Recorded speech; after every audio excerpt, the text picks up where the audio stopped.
السلام عليكم ورحمة الله وبركاته. صباحكم خير وصباحكم هنا وصباحكم تفاؤل وصباحكم كل الرضا.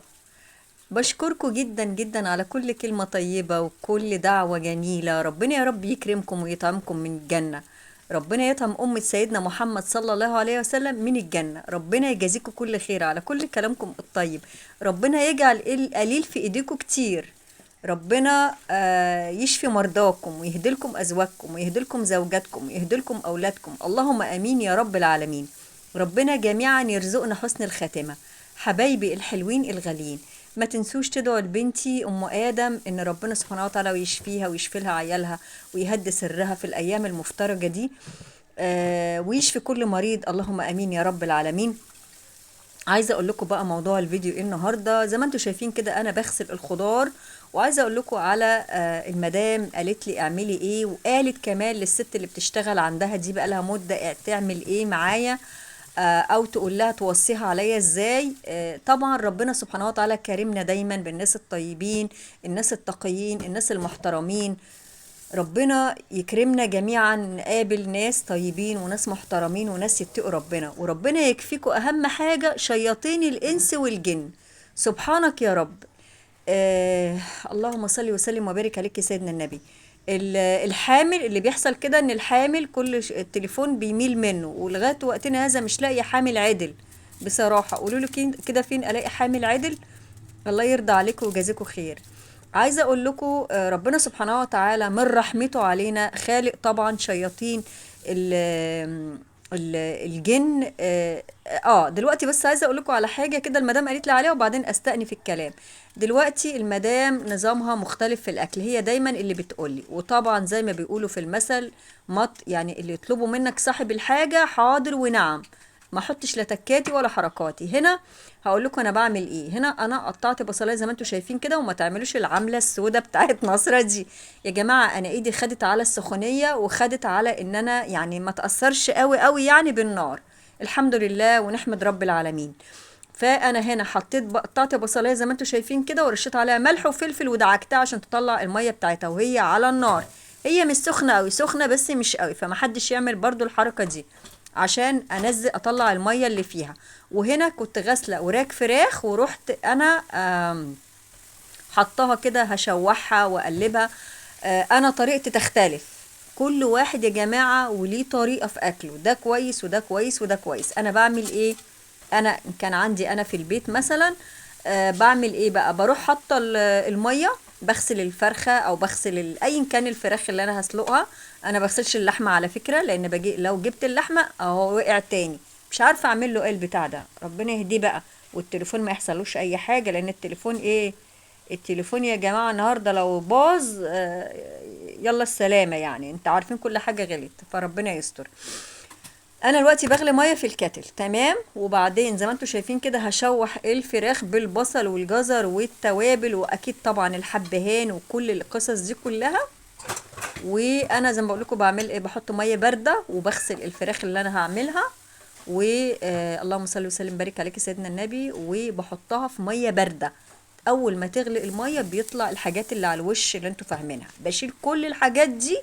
ما بحبش ابدا القصه دي، بشيل كل الحاجات دي.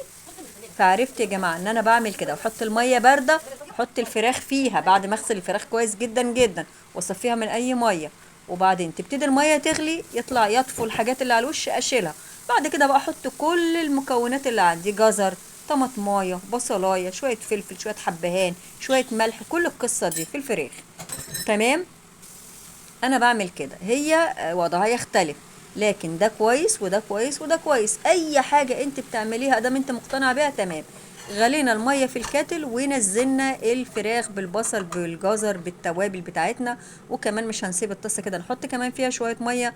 نلم كل الحاجات اللي فيها ونحطها على الايه يا جماعة المية اللي فيها الفراخ وكده. كده مش هيبقى فيه بقى حاجة تطفو على الوش ولا اي حاجة. تمام كده مش هيبقى فيه الكلام ده. انا كمان اللحمه لما باجي اسلقها ما بغسلهاش، لاني انا لما بجيب اللحمه بجيبها طازه، بجيبها طازه زي الفل، لا هي مجمده ولا هي مبرده. الراجل بيبقى في نفس اليوم ذابحها بجيب حته اللحمه واحطها في ميه بارده، اول ما يطفل مش عارفه ايه اشيله. هنا بقى كنت بعمل كنت دي بصلايه اللي انتوا شايفينها، بصلايه حمراء مشوحاها في شويه زيت زيتون، ونزلت الخضار عليها، اشوحها كده في الخضار. وبرضو كل واحد برضو ليه وجهة نظر في الاكل، تمام. فهي زي ما بتقولي هعمل ليه، لان ده اكلها ودي حياتها ودي حاجتها، فانا مش هحط تكاتي ولا حركاتي، تمام. فزي ما بقول لكم كده انا بقشر بصلايه، والخضار اللي هو بيتحط في الفرن، اللي هو الخضار المشكل ده، التورلي، انا بشوحه شويه كده. يعني انا ينفع كده وينفع كده، ينفع من غير التشويح ينفع بالتشويح. بس يا قط، بس يا ولا، يخرب عقلك بتعمل ايه؟ بس يا حبوشكش، انا هشوفه بيعمل ايه ده. بسم الله الرحمن الرحيم. المهم زي ما انتم شايفين كده دي بطاطسايه، و هشوحها برضو مع الخضار على طول. وكان في شويه لحمه مفرومه بتوع مكرونه، يا ابن اللذينه. المهم فقالت له حطيهم، انا مش مقتنعه، بس زي ما هي عايزه هعمل. تمام. اللحمه المفرومه دي كانت فاضله، لحمه مفرومه بالطماطم والبصل والقصه دي كلها، هحطها زي ما هي قالت. الخضار لوحده جميل بطعم الخضار، لو اتعمل طاجن كده في الفرن لذيذ هيبقى حلو برضو. هي بقى عايز تحط لحمه مفرومه فيها طماطم عليه براحتها، تمام. بس ده ليه طعم وده ليه طعم. انا ارجح مين؟ ارجح الخضار اللي من غير كده.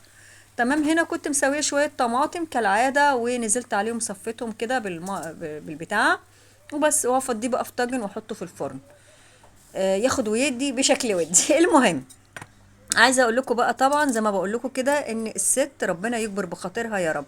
عايزه اكلمكم بقى عن شياطين الانس والجن. الشياطين يعني انا بسمع ان الجن في اي بيت، في اي بيت في منه الكافر وفي منه المسلم، وفي منه الكويس وفي منه الوحش، زي بني ادم بالظبط، تمام.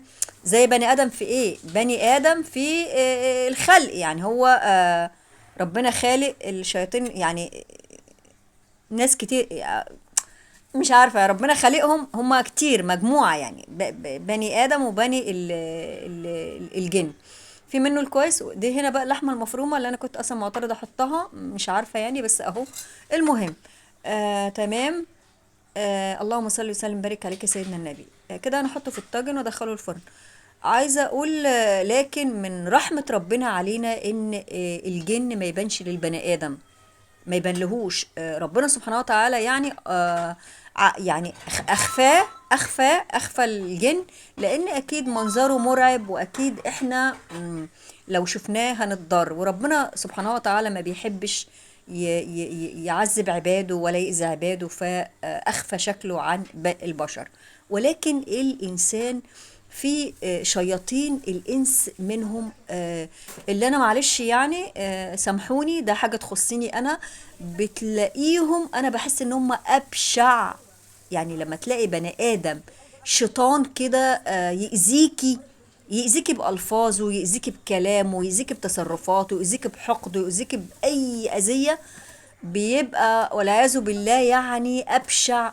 من وجهة نظري أبشع من الجن، أبشع من الجن. يكفي إن الجن مش مرئي، ربنا بعده عننا ان هو مش مرئي، موجود خلق رب العالمين موجود، لكن احنا ما نشوفوش حرصا علينا احنا، عشان ربنا بيخاف علينا وبيحب عباده، تمام. فاللهم لك الحمد والشكر يا رب العالمين على نعمك اللي لا تعد ولا تحصى. اللهم لك الحمد والشكر رب العالمين. الحمد لله ربنا سبحانه وتعالى كرمني بيكم، انتوا اغلى ناس واحلى ناس واجمل ناس، ربنا يستركم في الدنيا والاخره. المهم هنا الست دي اللي هي بتشتغل يعني بقالها فترة عند الست اللي أنا عندها. وصيتها إن أنا ما تسيبنيش، هي بتيجي تنظف وتمشي، ما تسيبنيش إلا لما أنا أخلص. لأن الأول كانت بتسيبني وتمشي، قالت لها لا تروقي المطبخ مع نصرة وتغسلي المواعين. بس أنا كالعادة أي شغل بعمله، يعني ممكن الأكل يبقى على النار أجري أغسل المواعين، يعني بصوا ما بستكبرش على أي حاجة، هي تعمل اللي تعمله، أنا عندها شغل في البيت. فإن أنا مشغولة ومش فاضية، أو ممكن هي تشطب، ممكن أنا أشطب، انا يعني فاهمني انا الحمد لله، اللهم لك الحمد والشكر رب العالمين. والله يا جماعه عمري ما بستخسر صحتي في اي حاجه، ربنا يدوم علينا الصحة ويدوم علينا الستر ويدوم علينا السعادة ويدوم علينا حبكم لينا ويدوم علينا كل حاجة. بحبكم جدا جدا، ربنا يكرمكم جميعا، ربنا يستركم جميعا ويستر الست اللي أنا بشتغل عندها. ما تنسوش تدعوا لبنتي أم آدم إن ربنا يشفيها ويشفي جميع مرضى المسلمين، اللهم آمين يا رب العالمين. قولي لي كده في التعليقات، انتوا بتعملوا الأكل زي المدام ما بتعمله ولا زي أنا ما بعمله؟ قولوا لي، الاتنين حلوين والاتنين ينفعوا. والاكل او الطبخ وجهات نظر، ملوش قاعده معينه. القاعده او القاعده المعينه ان انت حاجات بسيطه في الاكل، ولكن كله يعني كله ينفع وكله تمام. بحبكم في الله، ربنا يكرمكم جميعا. اشوفكم على خير ان شاء الله. ما تنسوش يا ولاد تشيروا الفيديو وتشاهدوا الفيديو، تعملوا لايك عشان اليوتيوب يقترحه والقناة تظهر لأي حد بيشاهد القنوات. لأن احنا أكيد يعني ما بنقولش حاجة عيب ولا بنعمل حاجة، الحمد لله، اللهم لك الحمد والشكر يا رب العالمين. كل قناتنا محترمة، ما بنقولش كلمة تعيب حد، حتى لو حد أذانا في التعليقات ما ينفعش نقول كلمة وحشة، لأن في ناس بتشاهدنا ما ينفعش نديهم إن احنا بنقول ألفاظ مش كويسة، لأن ربنا سبحانه وتعالى هيحاسبنا على كل كلمة بنقولها، فما ينفعش إن احنا نقول كلمة مش كويسة. أشوفكم على خير إن شاء الله بإذن الله في فيديو جديد.